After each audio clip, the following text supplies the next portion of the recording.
តាំងសត្វចម្លែកសមុទ្រពិតជាមានមែនទេការរុកធឿនដ៏គួរឲ្យភ្ញាក់ផ្អើលក្នុងលេនដ្ឋាន Mariana សម្រាប់មនុស្សជាតិរឿងរ៉ាវអំពីសត្វចម្លែកសមុទ្រតែងតែជាប្រធានបទដ៏គួរឲ្យទាក់ទាញនិងគួរឲ្យខ្លាច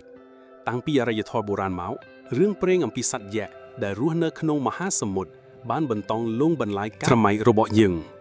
ពីលើ Liason ក្នុងព្រឹត្តិគម្ពីរទៅដល់ Kraken ដែលអាចលិចកប៉ាល់និងរឿងព្រេងនិទានរបស់ប៉ុស្តិ៍សមុទ្រដ៏ធំសម្បើមរូបភាពនៃសត្វមិនស្គាល់ដែលលះគ្រងក្នុងជម្រៅទឹកបានបង្កើនភាពអធិកម្បាំងនៃមហាសមុទ្រប៉ុន្តែតើនៅពីក្រោយរឿងព្រេងទាំងនេះមានការពិតអ្វីខ្លះពិសេសនៅពេលដែលយើងចាប់ផ្ដើមរករកតំបន់ជ្រៅបំផុតនៃមហាសមុទ្រដូចជាលេនដ្ឋាន Mariana តើយើងនឹងរកឃើញសត្វចម្លែកដែលមិនស្គាល់ពិតប្រាកដមែនទេប្រភពដើមនៃរឿងព្រេងសត្វចម្លែកសមុទ្រ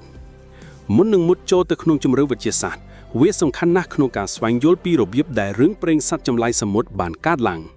នៅក្នុងសម័យបុរាណមហាសមុទ្រគឺជាកន្លែងដ៏ធំធេងអធិកម្បាំងនិងមិនអាចទាយទុកមុនបានអ្នកភឿដំណើរសមុទ្របុរាណដែលប្រឈមមុខនឹងព្យុះកាចសាហាវរលកយក្សនិងការភ័យខ្លាចពីអ្វីដែលមិនស្គាល់ងាយនឹងជឿលើអត្តភាពនៃសត្វដែលមានអំណាចខ្លាំងក្លាជាងមនុស្សការជួបប្រទះពិតប្រាកដដែលបកស្រាយខូចសត្វពិតប្រាកដមួយចំនួនដូចជាមឹកយ៉ាក់ថាំងលុយយន្តទំហំដ៏ធំសម្បើមត្រូវបានអ្នកនាវាជួបប្រទះក្នុងរយៈពេលជាយូរមកហើយដោយសារតែទំហំដ៏ធំសម្បើមនិងរូបរាងប្លែករបស់ពួកវាការឃើញពួកវាអាចបង្កឲ្យមានការភ័យខ្លាចនិងការបំភ្លឺក្នុងការរៀបរាប់ដូច្នេះមឹកយ៉ាក់ពិតប្រាកដប្រហែលជាបានបំផុសគំនិតឲ្យមានរឿងព្រេង Kraken បតុភាពធម្មជាតិឧទាហរណ៍រលកយក្សស៊ូណាមីឬបតុភាពអាកាសធាតុខ្លាំងអាចត្រូវបានបកស្រាយថាជាសកម្មភាពរបស់សត្វចម្លែកសមុទ្រការស្រមៃនិងការបំភ្លឺដូចទៅនឹងរឿងនិទានប្រជាប្រិយដទៃទៀតរឿងរ៉ាវត្រូវបានបន្តគេរៀបរាប់ដោយបន្ថែមព័ត៌មានលម្អិតបំភ្លឺជំនាន់ទៅជំនាន់ដូច្នេះរឿងព្រេងសត្វចម្លែកសមុទ្របានកើតចេញពីការរួមបញ្ចូលគ្នានៃការពិតការយល់ច្រឡំនិងការស្រមៃរបស់មនុស្សលេនដ្ឋាន Mariana ពិភពលោកដែលគេបំភ្លេចចោលដើម្បីស្វែងយល់ថាតើសត្វចម្លែកសមុទ្រពិតជាមានមែនទេយើងត្រូវមើលទៅជម្រៅបន្ទិញដែលមិនទាន់បានរុករកនៃមហាសមុទ្រលេនដ្ឋាន Mariana គឺជាជង្រុកជ្រៅបំផុតដែលស្គាល់នៅក្នុងសម្បកផែនដីដែលមានទីតាំងស្ថិតនៅភាគខាងកើតនៃកោះ Mariana ក្នុងមហាសមុទ្រ Pacific ខាងលិចចំណុចជ្រៅបំផុតរបស់វាគឺ Challenger Deep ដែលមានជម្រៅប្រហែល 1018 ម៉ែត្រ 39,070 ហ្វីតដែលជ្រៅជាងកំពូលភ្នំ Everest ទៅទៀតបរិយាកាសនៅបាតលេនដ្ឋាននេះគឺហួសពីការស្រមៃរបស់មនុស្សភាគច្រើនសម្ពាធដ៏ធំសម្បើមនៅបាតលេនដ្ឋានសម្ពាធគឺខ្ពស់ជាងផ្ទៃសមុទ្រប្រហែល 1086 បរិយាកាសឬស្មើនឹងប្រហែល 15,750 ផោនក្នុង1អ៊ីងការ៉េដើម្បីឲ្យងាយយល់វាប្រៀបដូចទៅនឹងដំរី50ក្បាលឈរនៅលើមេដៃរបស់អ្នកក្នុងពេលតែមួយអ៊ីងជុនសម្ពាធនេះអាចកំទេចវាយន្តមុតភាគច្រើនឲ្យទៅជា Port Flee ភាពងងឹតទាំងស្រុងនៅក្រោមជម្រៅប្រហែល 1000 ម៉ែត្រពន្លឺព្រះអាទិត្យឡើងអាចជ្រាបចូលបានទៀតហើយបរិយាកាសគឺងងឹតទាំងស្រុង Alphotic Zone ដែលតម្រូវឲ្យជីវិតដែលរស់នៅទីនោះពឹងផ្អែកលើវិធីផ្សេងទៀតក្នុងការរុករកនិងស្វែងរកអាហារសីតុណ្ហភាពត្រជាក់ចាប់កំឡុតទេវង្សសីតុណ្ហភាពទឹកស្ថិតនៅចន្លោះពី1ទៅ4អង្សាសេដែលត្រជាក់ខ្លាំងនិងមានស្ថិរភាពការខ្វះខាតអាហារដោយសារតែមិនមានពន្លឺព្រះអាទិត្យការធ្វើរស្មីសំយោគមិនអាចកើតឡើងបានទេប្រភពអាហារដ៏សំខាន់បំផុតក្នុងលេនដ្ឋានគឺព្រេងសមុទ្រ Marine Snow ដែលជាផាលីកាសរីរាង្គរយៈសរាយងប់លាមកសត្វនិងសក់សាកតូចៗដែលធ្លាក់ចុះមកពីផ្ទៃខាងលើនេះធ្វើឲ្យការរកអាហារជាបញ្ហាដ៏ធំជាងគេលក្ខខណ្ឌដ៏អាក្រក់ទាំងនេះបានជំរុញឲ្យជីវិតដែលរស់នៅទីនោះវិវត្តទៅជាលក្ខណៈពិសេសដែលគួរឲ្យភ្ញាក់ផ្អើលដែលខុសពីអ្វីដែលយើងស្គាល់នៅលើផ្ទៃ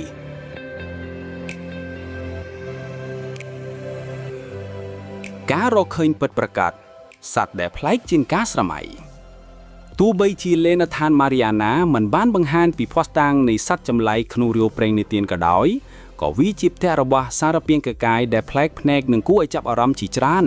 ដែលធ្វើឲ្យយើងងឿងឆ្ងល់អំពីភាពអស្ចារ្យនៃការវិវត្តសត្វទាំងនេះត្រូវបានគេរកឃើញតាមរយៈបេសកកម្មរុករកដ៏លំបាកបំផុតជាច្រើនក្នុងប្រវត្តិសាស្ត្រដោយប្រើយានមួយទឹកមនុស្សបោកដូចជា Trieste ដែលបានចុះទៅដល់ Challenger Deep ជាលើកដំបូងក្នុងឆ្នាំ 1960 និង Deep Sea Challenger របស់ James Cameron ក្នុងឆ្នាំ 2012 ក៏ដូចជាយានបញ្ជាពីចម្ងាយ ROVS និងយានក្រោមទឹកស្វ័យយ៉ាង AUV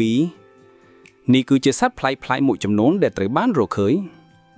Amphipods យ៉ាង Alicella giganteus និងប្រភេទដទៃទៀតសត្វស្រដៀងនឹងបង្កងតូចៗទាំងនេះត្រូវបានគេរកឃើញនៅក្នុងទំហំដ៏ធំសម្បើមក្នុងលេនដ្ឋានជ្រៅខ្លះមានប្រវែងជាង30សង់ទីម៉ែត្រខណៈដែលសាច់ញាតិរបស់ពួកវានៅទឹករាក់មានទំហំត្រឹមតែប៉ុន្មានមីលីម៉ែត្រប៉ុណ្ណោះពួកវាត្រូវបានគេគិតថាជាសត្វស៊ីសាច់ងាប់ Scavengers ដែលស៊ីសត្វងាប់ដែលលេចទៅបាតទំហំដ៏ធំរបស់ពួកវាគឺជាឧទាហរណ៍ដ៏ល្អមួយនៃភាព gigantism ក្នុងទឹកជ្រៅ Deep Sea Gigantism ដែលជាបាតុភិបដែលសត្វទឹកជ្រៅមានទំនោរទៅរកទំហំធំជាងសាច់ញាតិរបស់ពួកវានៅទឹករាក់នេះអាចបណ្ដាលមកពីសីតុណ្ហភាពទាបបន្ថយអត្រា metabolism និងពន្យាអាយុជីវិតដែលអនុញ្ញាតឲ្យមានការលូតលាស់យូរការខ្វះខាតអាហារធ្វើឲ្យរាងកាយធំមានប្រសិទ្ធភាពក្នុងការរក្សាថាមពលនិងការកាត់បន្ថយការបរព្រញញ Xenophiophores នេះគឺជាសារពាង្គកាយកោសិកាតែមួយកោណដែលមានទំហំធំបំផុតក្នុងលោកពួកវាអាចលូតលាស់ដល់ទំហំជាង20សង់ទីម៉ែត្រនិងមានរូបរាងដូចជាអេប៉ុងធំៗដែលប្រហោងពួកវាស៊ីចំណីដោយត្រង់ភាគลึกគឺពីទឹកវត្តមានរបស់ពួកវានៅក្នុងលេនដ្ឋានបង្ហាញអំពីភាពរឹងមាំនៃជីវិតនៅក្នុងលក្ខខណ្ឌខ្លាំងត្រី Snailfish Mariana Snailfish Pseudoleparis spirae ក្រុមអ្នកវិទ្យាសាស្ត្របានរកឃើញប្រភេទត្រី Snailfish ថ្មីនៅជម្រោះប្រហែល 8188 ម៉ែត្រដែលជាកំណត់ត្រាសម្រាប់ត្រីដែលធ្លាប់ត្រូវបានគេថតបាននៅជម្រោះជ្រៅបំផុត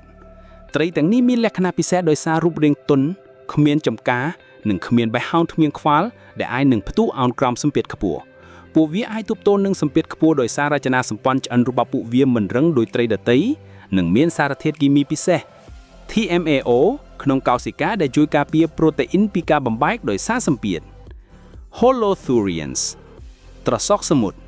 ប្រភេទត្រសក់សមុទ្រជាច្រើនក៏ត្រូវបានគេរកឃើញនៅក្នុងលេនដ្ឋាននេះដែរខ្លះមានរូបរាងដូចជាស្លាមដែលមានពណ៌ស្រស់ស្អាតនិងខ្លះទៀតមានលក្ខណៈប្លែកៗដែលសម្របជានឹងបរិយាកាសងងឹតពួកវាដើរតួនាទីសំខាន់ក្នុងការកែច្នៃសារធាតុសរីរាង្គយើងនៅបាតសមុទ្រលូតលាស់ដល់13ម៉ែត្រហើយត្រូវបានគេថតបាននៅក្នុងទីជម្រកធម្មជាតិរបស់វាក្នុងទឹកជ្រៅចំណែកឯមឹក Colossal Wing គឺធំជាងគេបំផុតបើគិតពីម៉ាស់ដែលអាចមានទម្ងន់រហូតដល់500គីឡូក្រាមឬច្រើនជាងនេះសត្វទាំងនេះគឺធំសម្បើមគួរឲ្យចាប់អារម្មណ៍និងអាចធ្វើឲ្យមនុស្សខ្លាចពិតមែនប៉ុន្តែវាមិនមែនជាសត្វចម្លែកតាមន័យប្រឌិតទេគឺជាសត្វដែលមានជីវិតពិតនៅក្នុងប្រព័ន្ធអេកូឡូស៊ីមកទល់នឹងពេលនេះគ្មានភស្តុតាងវិទ្យាសាស្ត្រណាមួយដែលបញ្ជាក់ពីអត្ថភាពនៃសត្វចម្លែកក្នុងរឿងព្រេងនិទានដ៏បំភ្លឺដូចជានាគសមុទ្រដ៏ធំសម្បើមដែលអាចលិចកប៉ាល់ក្នុងមួយប្រពេចភ្នែកឬសត្វដែលមានភ្នែកក្រហមឆ្អៅបាញ់កាំរស្មីនៅក្នុងលេនដ្ឋាន Mariana ឬកន្លែងណាផ្សេងទៀតក្នុងមហាសមុទ្រឡើយរឿងរ៉ាវទាំងនេះច្រើនតែកោតចេញពីការយល់ច្រឡំការបំភ្លឺឬការខ្វះចំណេះដឹងអំពីពិភពលោកក្រោមទឹកអ្នកវិទ្យាសាស្ត្រពឹងផ្អែកលើភស្តុតាងដែលអាចសង្កេតបាននិងអាចធ្វើពិសោធន៍បានមិនមែនលើរឿងនិទានឡើយទោះជាយ៉ាងណាការមិនបានរកឃើញសត្វចម្លែកក្នុងរឿងព្រេងនិទានមិនមានន័យថាមហាសមុទ្រគ្មានអត្តក្បាំងនោះទេផ្ទុយទៅវិញវាមានន័យថាការពិតនៃជីវិតក្នុងជម្រកគឺគួរឲ្យភ្ញាក់ផ្អើលជាងការប្រឌិតទៅទៀតសត្វដែលត្រូវបានគេរកឃើញក្នុងលេនដ្ឋាន Mariana បានសម្របទួទៅនឹងលក្ខខណ្ឌដែលមនុស្សស្ទើរតែមិនអាចចូលបានជាយូរមកហើយសមត្ថភាពរបស់ពួកវាក្នុងការរស់រានមានជីវិតក្នុងបរិយាវ័យដ៏ខ្លាំងបែបនេះ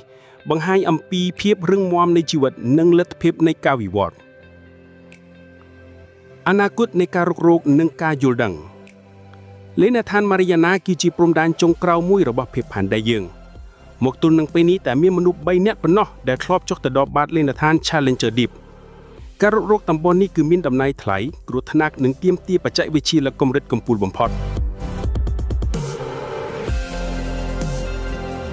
បេសកកម្មរុករកបន្តមានគោលបំណងយល់ដឹងកាន់តែច្បាស់អំពីជីវិតដែលអាចរស់នៅក្រោមលក្ខខណ្ឌដ៏ខ្លាំងបំផុតទាំងនេះអ្នកវិទ្យាសាស្ត្រកំពុងសិក្សាពីរបៀបដែលសារពាង្គកាយទាំងនេះដំណើរការប្រូតេអ៊ីនរបស់ពួកវាការរំលាយអាហារនិងការបន្តពូជនៅក្រោមសម្ពាធដ៏មហិមាការសិក្សាទាំងនេះអាចផ្ដល់នូវការយល់ដឹងដ៏មានតម្លៃទៅលើអក្សរសាស្ត្រវិស្វកម្មសម្ភារៈនិងសូម្បីតែលទ្ធភាពនៃជីវិតនៅភពក្រៅជាមួយនឹងការអភិវឌ្ឍបច្ចេកវិទ្យាកាន់តែប្រសើរឡើងដូចជាយានក្រោមទឹកស្វ័យយ័តដែលមានសមត្ថភាពទប់ទល់នឹងសម្ពាធខ្ពស់និងប្រព័ន្ធចាប់សញ្ញាទំនើប យើងនឹងអាចរករោគជំរឿនេះបានកាន់តែស៊ីជំរឿថែមទៀតការរកឃើញនាពេលអនាគតអាចនឹងបន្តបង្ហាញពីសារពាង្គកាយដែលមានលក្ខណៈប្លែកខុសពីគេនិងមានសមត្ថភាពសម្របខ្លួនដ៏អស្ចារ្យពួកវាប្រហែលជាមិនមានជាសត្វចម្លែកដូចក្នុងរឿងព្រេងនិទានទេប៉ុន្តែពួកវាគឺជាភស្តុតាងនៃភាពបត់បែននិងភាពអស្ចារ្យនៃជីវិតនៅលើផែនដីរបស់យើងតើសត្វចម្លែកសមុទ្រពិតជាមានមែនទេចម្លើយគឺអាស្រ័យលើនិយមន័យរបស់អ្នកបើយើងនិយាយអំពីសត្វដែលមានសមត្ថភាពអស្ចារ្យទំហំធំនិងរូបរាងប្លែកខុសពីគេដែលរស់នៅក្នុងពិភពលោកដែលមិនអាចទៅដល់បាននោះបាទចាសត្វទាំងនោះមានពិតលេនឋានម៉ារីណាគឺជាផ្ទៃរបស់សារពាង្គកាយដែលសម្របខ្លួនទៅនឹងលក្ខខណ្ឌដ៏ខ្លាំងក្លានៅលើផែនដីហើយវត្តមានរបស់ពួកវាគឺជាសក្ខីភាពនៃភាពរឹងមាំនៃជីវិត